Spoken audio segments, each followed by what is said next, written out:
Então, pessoal, entrando agora na parte de vias aéreas, a gente já viu sobre o que fazer em questões de hemorragias. Então, a nossa próxima etapa lá da avaliação do paciente, lembra? O XAB, seria vias aéreas. Então, vamos entender, ó, a nível de primeiros socorros, o foco é o manejo das vias aéreas superiores. O que é superiores? Nariz e boca. A obstrução das vias aéreas consiste em uma condição de emergência que mais mata. Assim é preciso que o socorrista fique atento às seguintes situações. Quando você chega na hora de atender a pessoa, você já vai ver se ela está consciente, se ela está conversando, responsiva, ou se ela chora de repente, algo assim. Se a pessoa tem consciência, se ela está fazendo ruídos, barulhos, chorando, é uma pessoa que está com vias aéreas desobstruídas. Você não precisa se preocupar tanto assim, não quer dizer que não tenha que se preocupar, mas já entendemos que as vias aéreas dela não estão obstruídas. Toda pessoa que fala, chora, está entrando e saindo ar para dentro, então vias aéreas está desobstruída. Agora eu até coloquei um X aqui, ó, em vítimas que não respondem, não conversam, porque toda vez que eu me aproximo de uma pessoa, por mais que eu vou fazer um controle de hemorragia, por mais que eu já estou fazendo a avaliação, eu vou chegar nela, senhor, senhor, tentar chamar por ela, tentar conversar com ela, me apresentar, tá? Isso faz parte da avaliação do nosso paciente, tá? Se ela conversa, opa, vias aéreas está desobstruída. Minha preocupação está aqui, se ela não está conversando e se ela não está respirando. No caso, ainda não avaliei a respiração, mas se ela não responde, se ela não chora, se não faz nenhum ruído, opa, um alerta. Então, o que nós temos que fazer? Ó, atenção! Vítimas inconscientes, principalmente em posições supina. O que é a posição supina? A pessoa caída de costas ao chão, olhando para o horizonte aqui, ó, para cima. Há o relaxamento da língua e, por consequência, uma maior probabilidade de obstrução de vias aéreas. Ó, a vítima está inconsciente. Toda pessoa que perde a consciência, ela fica mole, fica relaxada, fica mole. O que acontece com a língua se ela está caída em posição supina aqui, posição decúbito dorsal? A língua vai cair para o fundo da boca. Pode haver uma obstrução de passagem de ar. Além da língua, tem outros riscos. Vômito, a saliva, sangue, uma dentadura, uma bala, um chiclete, tudo isso pode ter dentro da boca dela que pode levar a uma obstrução. Pessoas conscientes é mais difícil haver a obstrução, não é impossível. Nossa preocupação maior são as inconscientes. A pessoa que está consciente, você vai conversar com ela, você vai pedir, senhor, você tem alguma coisa na sua boca, gospe para fora, se tiver uma bala, tiver um chiclete, como que está a sua respiração? Vai conversando, vai tentando acalmar, se apresentou com ela, assim você vai avaliando essa questão das vias aéreas dela. Na inconsciência não, na pessoa inconsciente não, você vai ter que fazer essa avaliação. Então, técnicas para liberar as vias aéreas. O que eu posso fazer, Luiz Paulo? Então, ó, para fazer a escolha da técnica ideal para o nosso paciente, é necessário, primeiro, classificá-lo como uma vítima de emergência clínica ou traumática. O que seria uma vítima clínica? Uma pessoa que não recebeu uma pancada, não recebeu uma força ali. Um exemplo, eu desmaiei aqui só e vim a deitar aqui de lado. É uma vítima clínica, tá? Uma pessoa que teve uma forte dor no peito aqui e veio a desmaiar. Uma vítima clínica, tá? Uma vítima traumática, caí de altura, ó, recebi um impacto, pá, caí de altura. Um carro veio e bateu em mim, pá, impacto, trauma. Toda vítima de trauma pode ter fraturas. A gente evita ficar mexendo ela muito. O mínimo, o protocolo não fala não mexer, né? O protocolo ele fala mínimo de movimentação possível. Então a gente tenta não movimentar muito. Não quer dizer que não vai mexer. Tem situações que deve ser feito algo para que não venha a agravar mais o caso desse paciente, caso clínico desse paciente. Então, vítimas traumáticas, a gente tem um cuidado um pouquinho maior com movimentações. Não quer dizer que não mexa, tá? E as clínicas já não tem muita preocupação com movimentação. Ela não vai ter uma lesão cervical, não vai ter uma lesão de membros superiores, inferiores, tá? Então, vítimas clínicas, existe uma manobra que nós chamamos de chin lift. Não precisa decorar o nome, o que eu quero é que vocês entendam essa manobra. Então, toda vítima inconsciente, lembra que eu expliquei para vocês que ela tem um relaxamento da língua, principalmente se ela está em posição de supina, posição olhando para o horizonte, estou caído de costas para o chão com a cabeça olhando para cima. essa pessoa vai ter uma queda da língua pela inconsciência dela.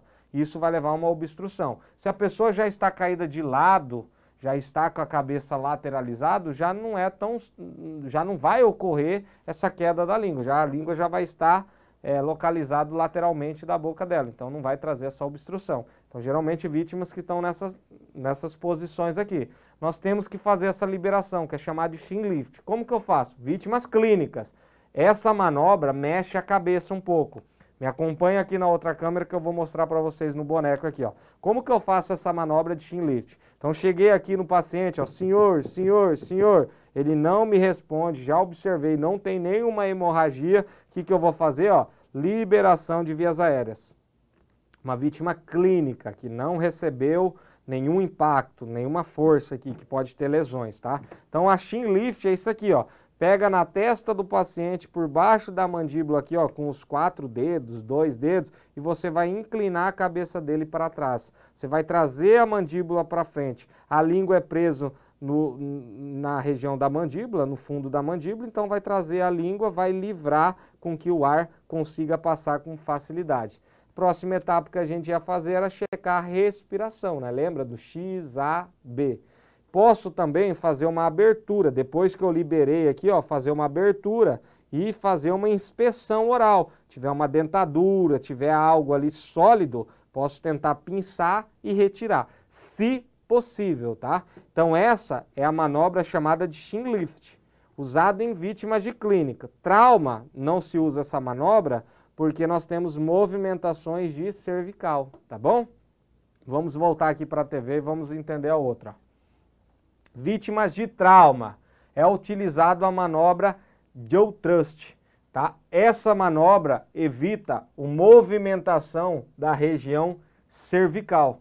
Como que nós fazemos ela? Vamos voltar aqui para nossa prática aqui para o boneco. Como que eu faço essa manobra, pessoal? Ó, com os 2 polegares, eu vou pegar nesse osso aqui da face, nós chamamos de zigomática, que é a maçã do rosto, conhecido também, do lado da região do nariz aqui, ó, do nariz, zigomática. E com o indicador e médio, ó, eu pego por baixo da mandíbula e vou tracionar a mandíbula para cima, ó. Tracionei. Uma vítima inconsciente, isso aqui é mole. A gente não consegue fazer uma vítima com epilepsia, convulsão, porque ela não tem uma perca total de consciência, tá?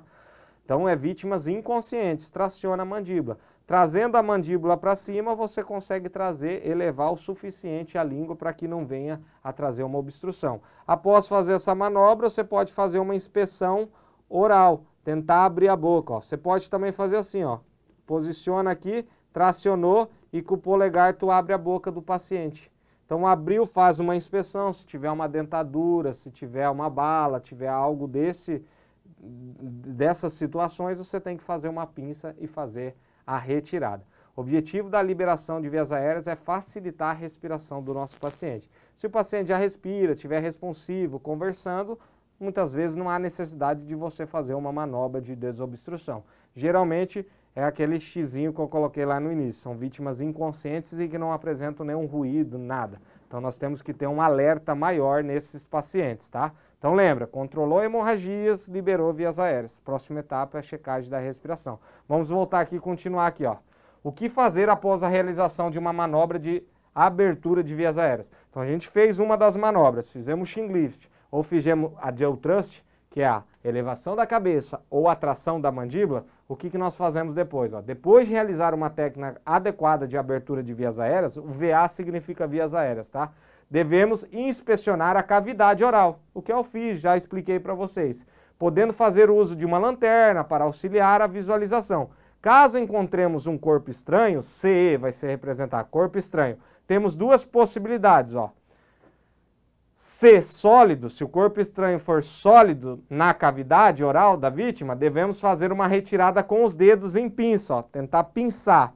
Se possível também, se estiver muito fundo e não ter uma boa visualização, não indica colocar os dedos e fazer essa retirada em formato de pinça, tá? Você pode ir para a segunda opção aqui, ó. Se for líquido ou estiver muito no fundo, igual eu expliquei, em grandes quantidades, em vítimas de emergências traumáticas e clínicas, colocamos ela em posição lateral de segurança, que é lateralizar esse paciente, deitar ele de lado.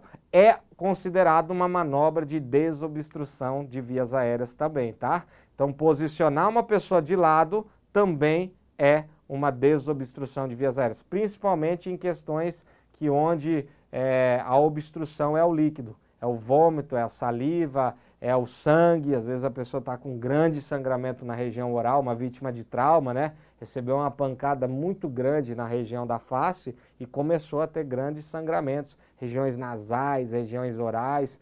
Então, se você conteu, colocar ali um curativo, fazer um curativo compressivo, como que a pessoa vai respirar, né? Então, a gente vai ter que lateralizar e deixar esse sangue sair da região oral, nasal, que seja. Como que eu coloco essa pessoa em posição lateral de segurança, pessoal? Então, a posição lateral de segurança, ó, tem como objetivo proteger as vias aéreas superiores, evitando o engasgo e permitindo uma melhor respiração. Essa é uma manobra realizada em vítimas de emergências clínicas, sendo que não deve ser realizada em politraumatizado. Não pode ser utilizados em trauma. Mas em últimos casos, um exemplo, a nível de primeiros socorros, você não é um profissional da área de atendimento pré-hospitalar, não tem um aspirador, não tem outra técnica para liberar, você vai ter que colocar essa pessoa, sim, em posição lateral de segurança. Prioridade é vida, não é a qualidade de vida, tá? Em alguns casos. Então, se a vítima está se afogando, se engasgando com esse fluido, com esse líquido, e você vê a necessidade, por mais que seja trauma ou não, colocar essa pessoa em posição lateral de segurança. A vítima não pode estar em parada cardíaca, tá? Então a gente avalia a respiração, já vou explicar um pouquinho. Se ela estiver em parada cardíaca, nós temos que iniciar as compressões torácicas. Não adianta manter uma pessoa lateralizada sem circulação, sem compressões ali, sem movimentação sanguínea no corpo. Essa vítima vai ter óbito, morte celular, né, por falta de oxigenação. Então a vítima tem que estar respirando. Preste atenção nisso aqui, ó. Em grávidas, o ideal da posição lateral de segurança é para o lado esquerdo, tá? Preste atenção, lado esquerdo. Em grávidas e demais pessoas também, lado esquerdo, a fim de evitar a compressão da veia cava inferior, melhorando assim o retorno venoso. Lembra que eu falei lá na aula de hemorragia, a gente tem a artéria que sai do coração e tem veias que retornam. As veias que retornam aqui dos membros inferiores é chamado de veia cava, ela retorna pelo nosso lado direito aqui e entra no nosso coração pelo lado direito, no átrio e ventrículo direito. Se você lateralizar uma pessoa muito obesa ou uma gestante, para o lado direito, o peso do feto ali, o peso dos órgãos do corpo da pessoa vai comprimir a essa veia cava e vai dificultar o retorno venoso para o coração. Nosso objetivo, nós queremos melhorar a respiração e a oxigenação. Então, eu não quero comprimir esse retorno venoso. Então, eu lateralizo essa pessoa para o lado direito. Já em afogados, vítimas de afogamento, se afogaram, eu tirei ela da água ali, eu vou fazer a lateralização para o lado direito, tá? Isso está dentro do protocolo SOBRASA, Associação Brasileira de Salvamento Aquático, a fim de concentrar os danos no pulmão direito, que já é naturalmente mais comprometido por conta do brônquio principal direito, ser mais curto e verticalizado, tá? Então, somente em casos de afogado, minto, né? Não é só em afogados, vítimas de suspensão inerte, vítimas que ficaram por muito tempo preso por um cinto ali pendurado, também é indicado o lado direito, porque eu não quero ter uma melhora no fluxo sanguíneo de imediato. Vai gerar o choque ortostático e assim sucessivamente, não entra muito ao caso. Mas afogado e vítima que foi retirada de suspensão inerte, que ficou muito tempo pendurado por um cinto, lado direito. Restante das pessoas, principalmente grávidas, obesos, para o lado esquerdo. Eu quero melhorar a circulação. Eu quero fazer com que essa pessoa retorne o mais rápido possível. Beleza, pessoal? Como que eu faço essa lateralização, pessoal? Então, primeiro, ó, tô com a vítima deitada aqui. Eu vou elevar o braço, eu quero lateralizar ela para o lado esquerdo, ó. Vou elevar o braço dela aqui para o lado que eu vou lateralizar, vou cruzar esse outro braço por cima do peito dela, do tórax, e vou, ó, dobrar a perna dela aqui, ó, para cima, e vou girar ela. como se fosse colocar ela em posição de lado, tá? Esse braço que eu elevei, a cabeça vai cair em cima do braço.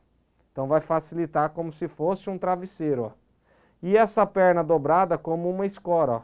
Ele dobrou a perna da pessoa e puxou a pessoa por completo. O braço que eu dobrei para cima funciona como um travesseiro, para a cabeça não cair muito torta, né? E a perna funciona como uma escora, tá bom? Então é uma manobra simples que salva uma vida. Por isso que eu falo, toda pessoa, todo ser humano, todo mundo da sociedade deveria ter um treinamento de primeiros socorros como você está fazendo. Pequenas atitudes salvam uma vida. Uma pequena manobra pode salvar a vida dessa pessoa. Quanto tempo o bombeiro, o SAMU ou o socorrista vai demorar para atender essa pessoa, para chegar no local? Às vezes um trânsito intenso ali pode demorar de 5, 10, 15 minutos. Essa vítima com obstrução de vias aéreas vai evoluir para uma parada. Se ninguém fazer nada, vai evoluir para óbito. Não adianta chegar no hospital com cadáver, tá? E mesma coisa quando a gente fala das hemorragias. Nada adianta o bombeiro, o SAMU, o médico, o enfermeiro, não estou falando que eles não são importantes, são de suma importância, mas nada adianta se o primeiro atendimento, a primeira resposta ali não conteve aquela hemorragia. Uma vítima chocada, que chocou, que evoluiu para um choque hipovolêmico, perdeu muito sangue, evoluiu para uma parada, eu vou massagear o que se não tem mais sangue lá para circular, manter uma pressão corpórea, entendeu? Então a importância do primeiro atendimento. Beleza? Esse vídeo a gente vai finalizar por aqui. Volto na próxima aula com OVAC, obstrução de vias aéreas por corpo estranho, tá? Muitas pessoas não sabem o que fazer em caso de um bebê se engasgar. Também está ligado na questão das vias aéreas. Então, nesse vídeo a gente ensinou a fazer algumas técnicas, que é a chin lift, elevar a cabeça, jaw thrust, que é tracionar a mandíbula para frente, e a lateralização, posição lateral de segurança. Te espero no próximo vídeo aí, galera. Um abraço!